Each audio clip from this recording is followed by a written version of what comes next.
ferme les yeux un instant, juste un instant. Imagine que quelqu'un t'a blessé il y a longtemps, peut être un parent, un ami, un amour, et cette blessure, tu t'es dit, je vais m'en remettre, ça passera. Mais voilà que des années plus tard, quelque chose de tout petit, un regard, une odeur, une phrase anodine ramène tout ça à la surface, comme si le temps n'avait rien effacé du tout. Est-ce que ça t'est déjà arrivé? Si oui, je voudrais que tu saches quelque chose d'essentiel avant même que nous commencions. Ce n'est pas une faiblesse, ce n'est pas un échec, c'est simplement la nature du cœur humain. Et aujourd'hui, je voudrais te parler de ce que personne ne t'a vraiment dit sur la guérison émotionnelle. Pas les formules toutes faites, pas les conseils en 5 étapes, mais la vérité telle qu'elle se présente dans les cabinets de consultation, dans les silences entre les mots, dans les larmes qui arrivent sans prévenir. Je m'appelle Christophe André, je suis psychiatre et psychothérapeute. Depuis plus de 30 ans, j'accompagne des hommes et des femmes qui souffrent, des personnes ordinaires comme toi et moi, confrontées à la douleur émotionnelle sous toutes ses formes. Et ce que j'ai appris au fil des années, c'est que la guérison émotionnelle est l'un des processus les plus mal compris qui soit. On nous apprend à soigner une fracture, on nous apprend à traiter une infection, mais on ne nous apprend presque jamais à traverser une douleur intérieure. On nous dit va de l'avant, tourne la page, sois fort. Comme si la souffrance était une chambre qu'il suffisait de fermer à clé pour ne plus jamais la voir. Mais la souffrance ne disparaît pas parce qu'on l'ignore. Elle attend, elle patiente et elle revient souvent au pire moment.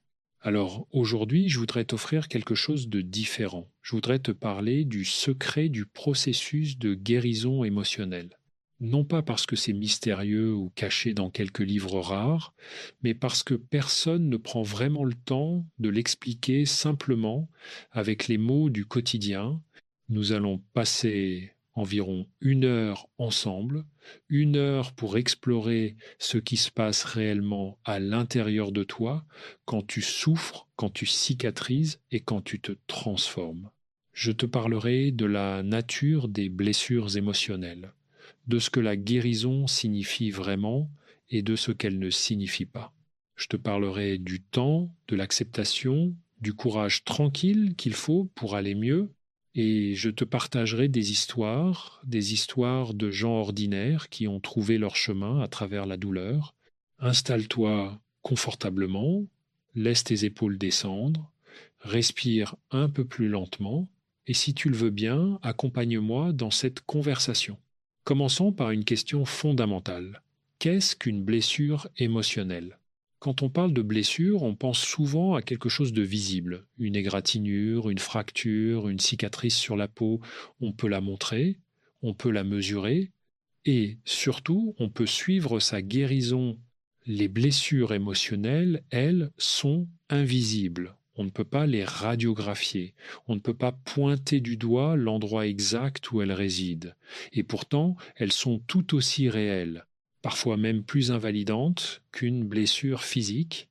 Une blessure émotionnelle, c'est ce qui se produit lorsque quelque chose de douloureux, un événement, une relation, une perte, une trahison, une humiliation laisse une empreinte dans notre monde intérieur. Cette empreinte modifie la façon dont on perçoit les choses. Elle change la façon dont on se perçoit soi-même. Et elle influence souvent sans qu'on s'en rende compte la façon dont on se comporte avec les autres. Prenons un exemple simple. Imagine quelqu'un qui, enfant, a été régulièrement critiqué par un parent. Pas maltraité au sens dramatique du terme. Simplement critiqué, avec des phrases comme « tu ne feras jamais rien de bien » ou « pourquoi tu es si maladroit ?» Des phrases qui semblent peu être anodines pour celui qui les dit. Mais pour l'enfant qui les reçoit, elles s'impriment, elles deviennent une vérité intérieure « je ne suis pas suffisant ». Et des années plus tard, cet adulte peut être un homme de 40 ans, peut être une femme de 35, va vivre avec cette conviction enfouie, il va hésiter à prendre des risques, elle va s'excuser sans cesse, il va avoir du mal à recevoir des compliments parce qu'une petite voix en lui dit que c'est pas vrai, qu'on lui ment par gentillesse. Elle va chercher sans relâche l'approbation des autres parce qu'elle n'a jamais vraiment reçu l'approbation de celui ou celle qui comptait le plus. C'est ça, une blessure émotionnelle. C'est pas un souvenir douloureux qu'on consulte de temps en temps comme une vieille photo. C'est quelque chose de vivant qui continue d'agir en nous, souvent à notre insu. Et la première chose que je voudrais te dire, la première vérité que personne ne dit assez clairement, c'est celle-ci. Tu n'as pas choisi ta blessure, mais tu peux choisir ce que tu en fais. Cette distinction est fondamentale, parce que beaucoup de gens se reprochent leur souffrance. Ils se disent « j'aurais dû être plus fort, c'est ridicule d'être encore affecté par ça ». D'autres ont vécu des choses bien pires, et ce jugement intérieur ajoute une couche de douleur supplémentaire. On souffre et on se juge de souffrir. C'est une double peine. La guérison émotionnelle ne commence pas par la force de volonté, elle commence par la compassion envers soi-même. Maintenant, parlons de quelque chose qui va peut-être te surprendre. La guérison émotionnelle n'est pas une ligne droite. Dans notre culture, on aime les progressions logiques. Un problème, une solution, un résultat. On commence ici, on finit là, et entre les deux, on avance. Mais la guérison émotionnelle ressemble davantage à une spirale qu'à une ligne droite. On tourne, on revient sur des choses qu'on croyait avoir dépassées, on traverse à nouveau des zones douloureuses qu'on pensait avoir quittées. Et cela peut être très déstabilisant. Je me souviens d'une femme que j'accompagnais, je l'appellerai Marie, bien sûr ce n'est pas son vrai prénom. Elle avait traversé une période de deuil difficile après la perte de sa mère. Après environ 1 an, elle se sentait mieux. Elle m'a dit un jour, je crois que j'ai fait mon deuil. Et elle semblait vraiment aller mieux. Puis, quelques mois plus tard, elle est revenue en consultation, désemparée. Noël approchait et la douleur était revenue, presque aussi vive qu'au premier jour. Elle se sentait trahie par elle-même. J'avais guéri, me disait-elle. Et là, ça recommence. Est-ce que ça va toujours être comme ça? J'ai pris le temps de lui expliquer ce que j'essaie de t'expliquer aujourd'hui. La guérison émotionnelle n'est pas une destination qu'on atteint une fois pour toutes. C'est un processus vivant. Il y a des moments de soulagement, des moments de régression, des moments de plateau, et ces retours en arrière ne signifient pas qu'on a échoué. Ils signifient qu'on est humain. Les neurosciences nous ont appris quelque chose de fascinant à ce sujet. Les souvenirs émotionnels, surtout les souvenirs douloureux, ne s'effacent pas. Ils se transforment. Ils perdent progressivement de leur intensité. Ils s'intègrent dans notre histoire. Mais ils ne disparaissent pas comme si de rien n'était. Imagine un lac dans lequel on a jeté une pierre. L'impact crée des ondulations qui s'élargissent puis s'estompent. Le lac retrouve son calme, mais la pierre est toujours là, au fond. Elle ne remonte pas à la surface à chaque instant, mais elle est là. Et parfois, quelque chose, un vent, un autre mouvement dans l'eau peut faire remonter de légères ondulations à la surface. Ce n'est pas une rechute, c'est une résonance. Comprendre ça change beaucoup de choses. Parce que si on cesse d'attendre une guérison totale et définitive, une sorte d'effacement magique de la douleur, on peut commencer à accueillir quelque chose de plus réel, une coexistence progressive avec ce qu'on a vécu. Voici la deuxième grande vérité que personne ne te dit assez souvent. Guérir ne signifie pas oublier. Guérir signifie transformer. Il y a une confusion très répandue dans notre rapport à la souffrance. On pense que guérir, c'est arriver à un état où on ne souffre plus du tout, où le passé est effacé, où on est devenu une autre personne vierge de toute blessure. Mais c'est pas comme ça que fonctionne la psyché humaine. Guérir, c'est arriver à un état où la souffrance n'occupe plus toute la place, où elle n'est plus au centre de tout, où on peut y penser ou ne pas y penser sans que ça nous effondre complètement. Guérir, c'est intégrer ce qu'on a vécu dans le récit de sa propre vie, non pas comme une cicatrice honteuse qu'on cache, mais comme une partie de son histoire, comme quelque chose qui nous a traversé, qui nous a changé et qui, paradoxalement, nous a peu être aussi enrichi. Je sais que ce dernier point peut être difficile à entendre, surtout quand on souffre beaucoup. On a parfois l'impression qu'en disant que la douleur peut nous enrichir, on minimise ce qu'on a vécu. Mais c'est pas ce que je veux dire. Je ne dis pas que la souffrance est bonne. Je ne dis pas que, il faut se réjouir d'avoir été blessé. Ce que je dis, c'est que les êtres humains ont une capacité remarquable, presque miraculeuse, à trouver du sens dans l'adversité, à transformer ce qui les a brisés en quelque chose qui les rend plus profonds, plus empathiques, plus vrais. Les psychologues appellent ça la croissance post-traumatique. Et c'est réel. C'est pas une belle formule pour faire sentir mieux les gens. C'est un phénomène documenté, observable, qui survient chez de nombreuses personnes après des épreuves difficiles. Mais, et c'est important, cette croissance n'arrive pas automatiquement. Elle n'est pas garantie. Et elle ne vient pas à ceux qui fuient leur douleur. Elle vient à ceux qui acceptent de la regarder en face. Pas sans peur, pas sans résistance, mais avec une volonté tranquille de ne pas se dérober. Si ce contenu te touche, si ces mots résonnent en toi, je t'invite à laisser un like et à t'abonner pour continuer à apprendre ensemble. Ces conversations prennent du temps à préparer et savoir qu'elles t'atteignent m'aide à continuer. Parlons maintenant de quelque chose de très concret, les mécanismes que nous utilisons pour éviter de ressentir la douleur. Parce que la douleur émotionnelle est inconfortable, c'est une évidence, nous développons tous, sans exception, des stratégies pour la contourner. Ces stratégies sont naturelles. Elles sont même intelligentes à court terme. Elles nous permettent de fonctionner, de continuer à vivre, à travailler, à sourire aux gens dans la rue. Mais à long terme, ces mêmes stratégies deviennent des obstacles à la guérison. Quelles sont ces stratégies? Les plus courantes sont l'évitement, la distraction, le contrôle et la minimisation. L'évitement, c'est quand on fuit tout ce qui pourrait nous rappeler la blessure. On évite certains endroits, certaines personnes, certaines conversations. On ne regarde pas certains films. On ne parle jamais de certains sujets. Et ça marche dans l'immédiat. Mais l'évitement a un coût. Il rétrécit progressivement notre vie. On devient prisonnier d'un périmètre de sécurité de plus en plus étroit.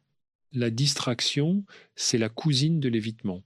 On se noie dans le travail, les écrans, les activités, les relations, l'alcool parfois, tout pour ne pas avoir à s'asseoir en silence avec soi-même. Et là encore, à court terme, ça soulage, mais à long terme, on ne fait que reporter la rencontre avec soi-même. Le contrôle, c'est une autre stratégie très répandue. On essaie de tout maîtriser, son environnement, ses relations, ses émotions, pour ne plus jamais se laisser surprendre par la douleur. Certaines personnes deviennent perfectionnistes, hypervigilantes, incapables de déléguer ou de lâcher prise. Parce que, quelque part, elles ont appris que le monde pouvait être dangereux, imprévisible, et que la seule façon de rester en sécurité, c'était de tout contrôler. Et la minimisation, enfin. Ce n'est pas si grave, d'autres ont vécu bien pire, je n'ai pas le droit de me plaindre. Ces phrases, tu les as peu être prononcées toi-même.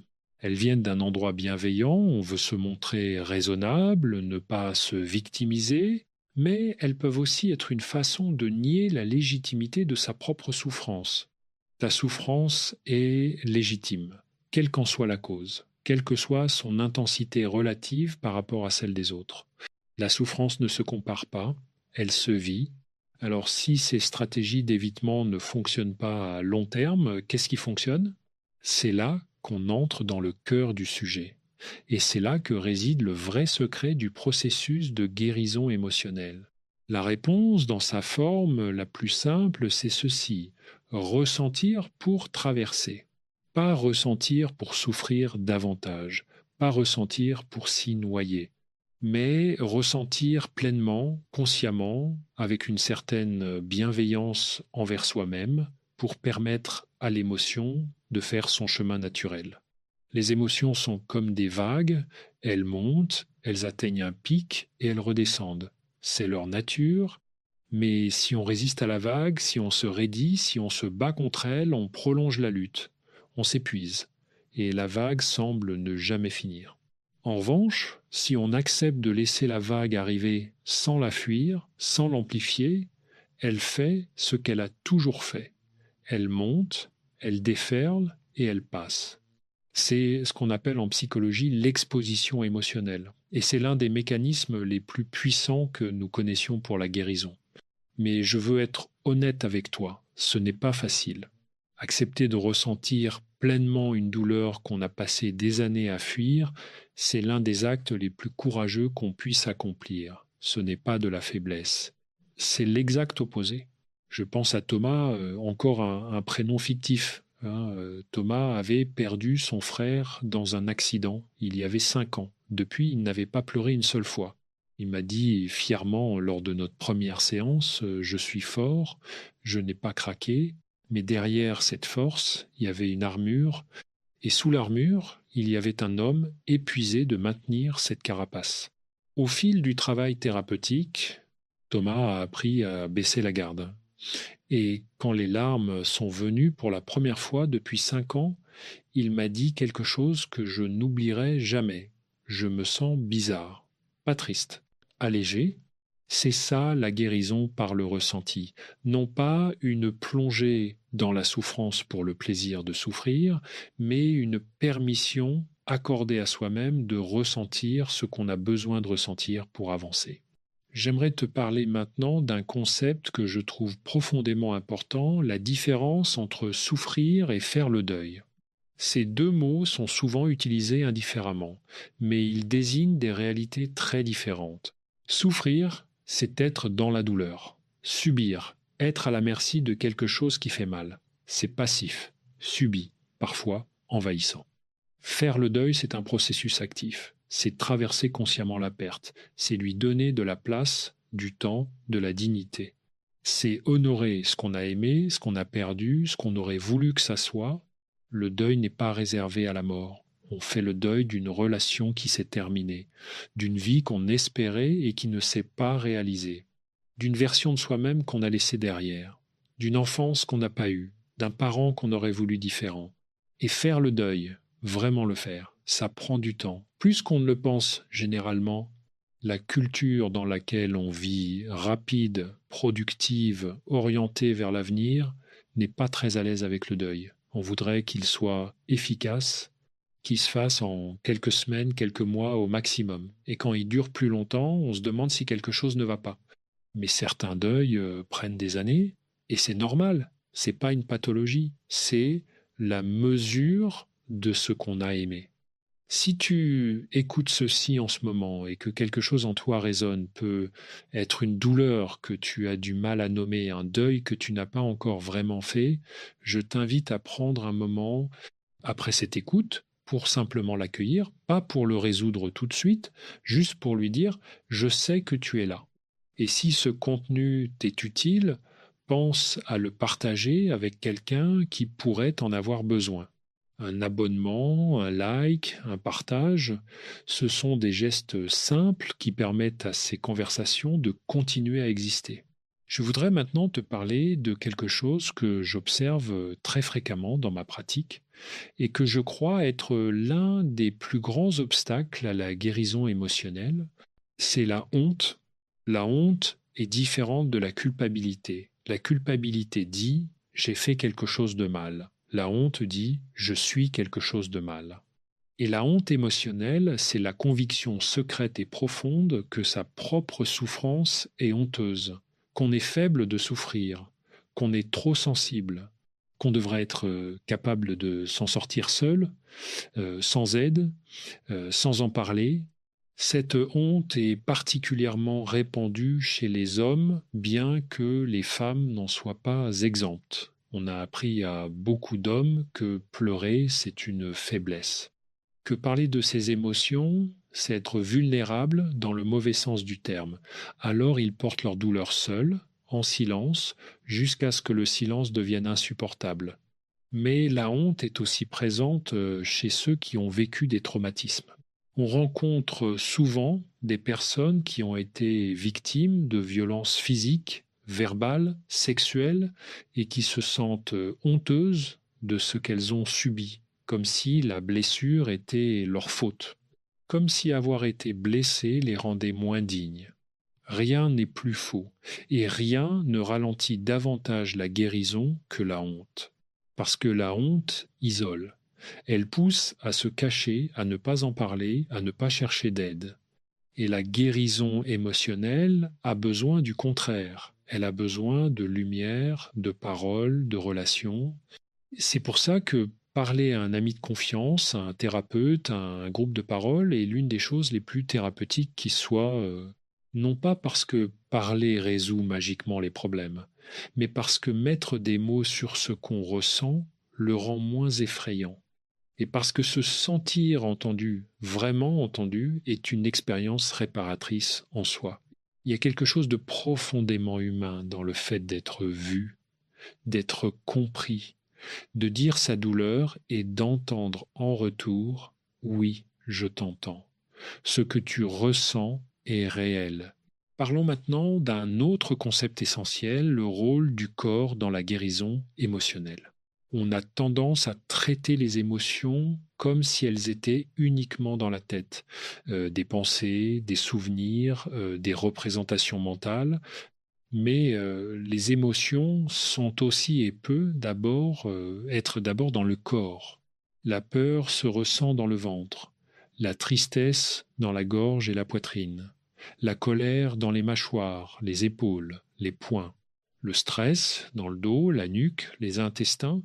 Notre corps garde la trace de ce qu'on a vécu, parfois pendant des années, et une guérison purement mentale par la seule pensée, la seule analyse peut atteindre ses limites si on ne prend pas soin du corps. C'est pour ça que des pratiques comme la respiration consciente, la méditation, le yoga, la marche en pleine nature, le mouvement en général ont un impact réel sur la guérison émotionnelle, non pas comme des distractions agréables, mais comme des outils qui permettent au corps de libérer ce qu'il a retenu.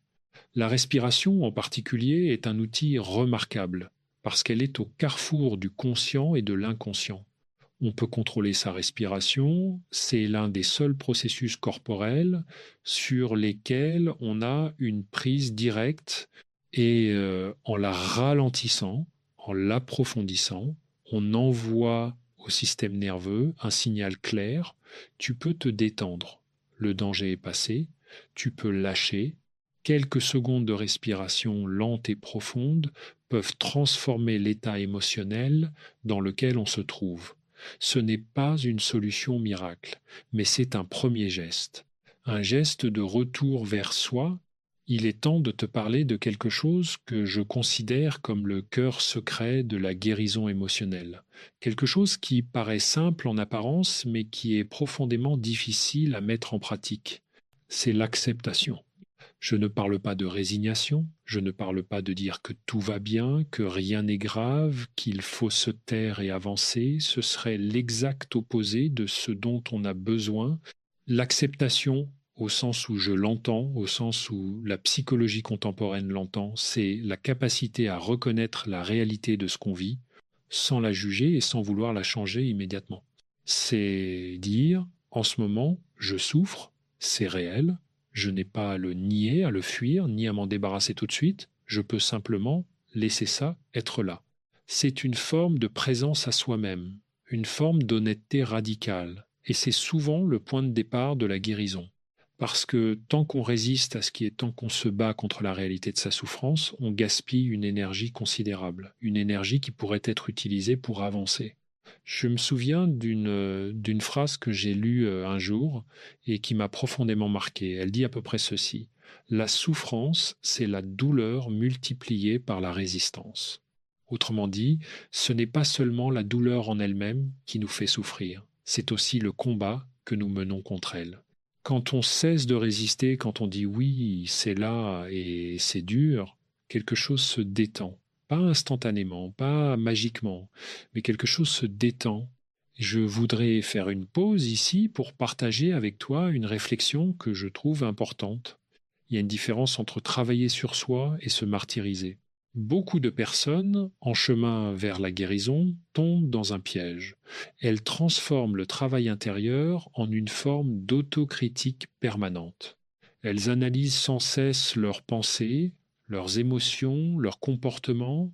Elles se jugent d'avoir des réactions irrationnelles. Elles se reprochent de ne pas guérir assez vite. Et ce faisant, elles retournent contre elles-mêmes l'énergie qui devrait servir à les soigner. La guérison a besoin de douceur.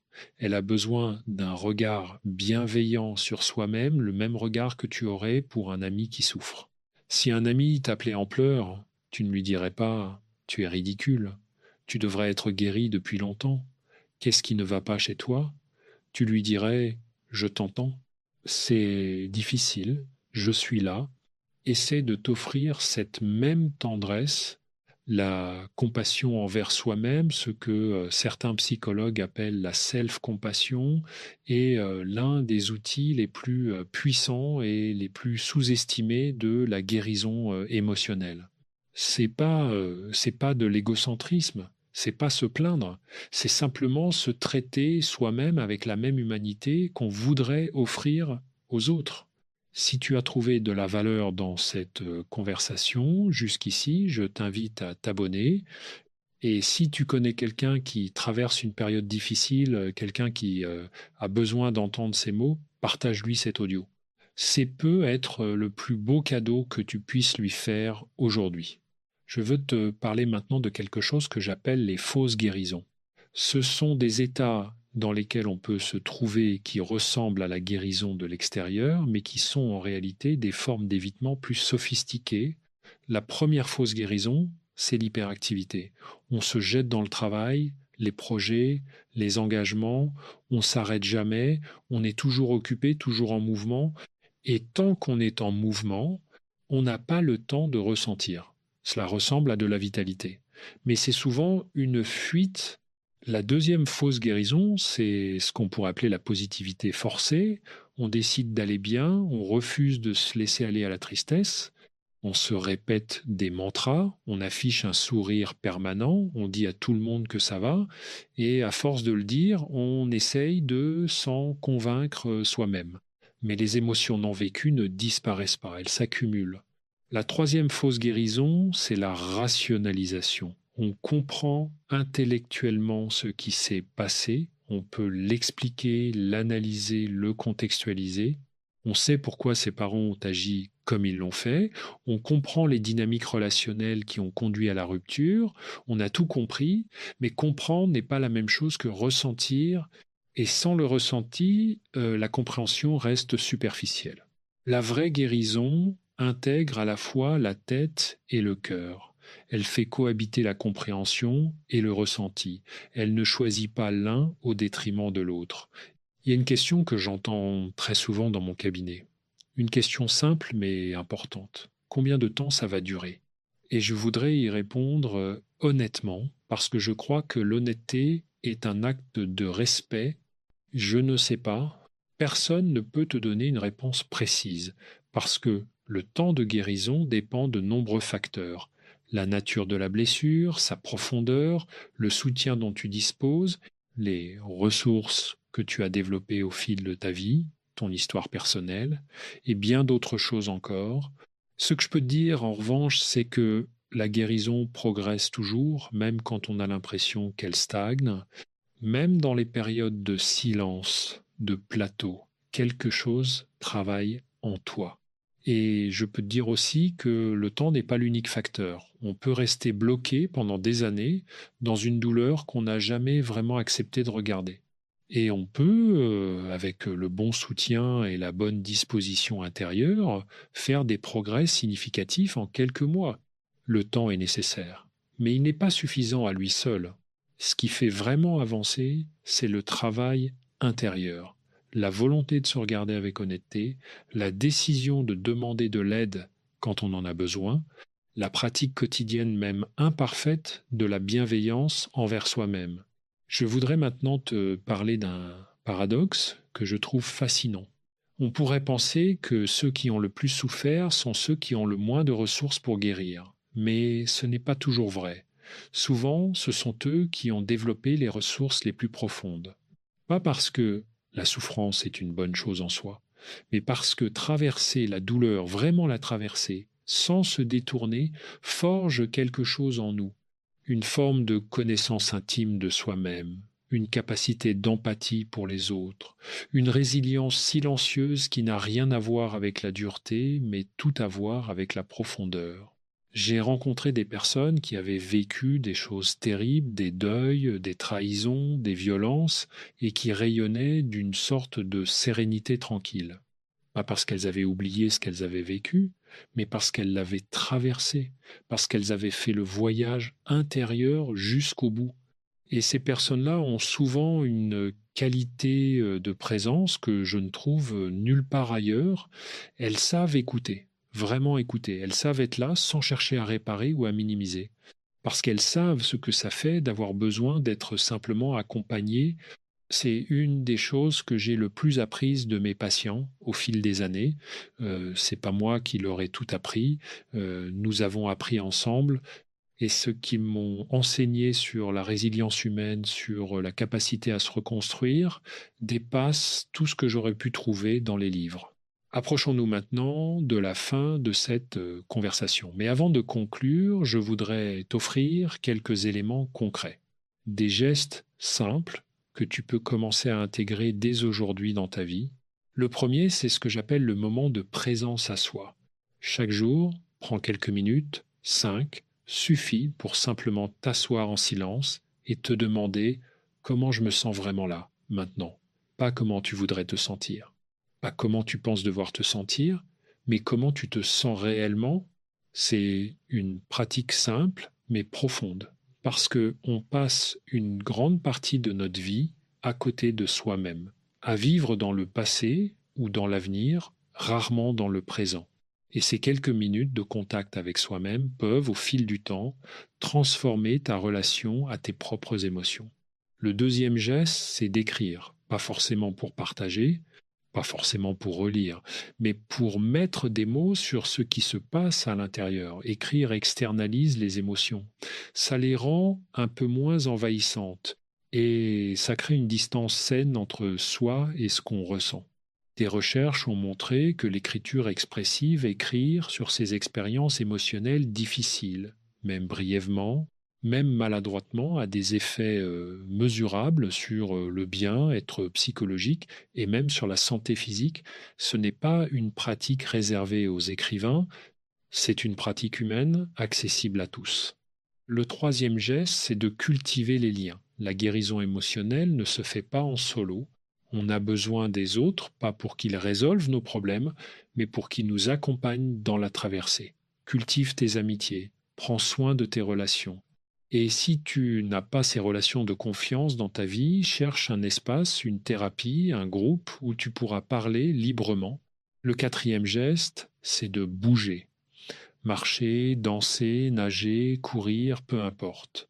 Le mouvement libère des émotions stockées dans le corps. Il régule le système nerveux, il aide le cerveau à traiter ce qui n'a pas encore digéré. Ce n'est pas une métaphore, c'est de la biologie. Et le cinquième geste peut être le plus important de tous, c'est de te montrer de la patience. La guérison prend du temps. Elle n'est pas linéaire. Elle a ses propres rythmes, ses propres saisons. Ne te juge pas pour la lenteur du processus. Fais confiance à l'intelligence de ta propre psyché. Nous arrivons au terme de cette heure passée ensemble et avant de te laisser, je voudrais te dire quelque chose du fond du cœur. Tu es ici à m'écouter parce que quelque chose en toi cherche à comprendre, à guérir, à grandir. Et ce mouvement-là, cette curiosité tournée vers l'intérieur est déjà en lui-même un acte courageux.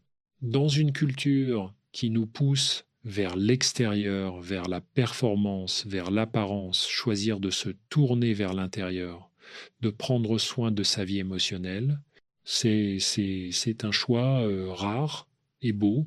Je voudrais te rappeler les idées essentielles que nous avons traversées ensemble.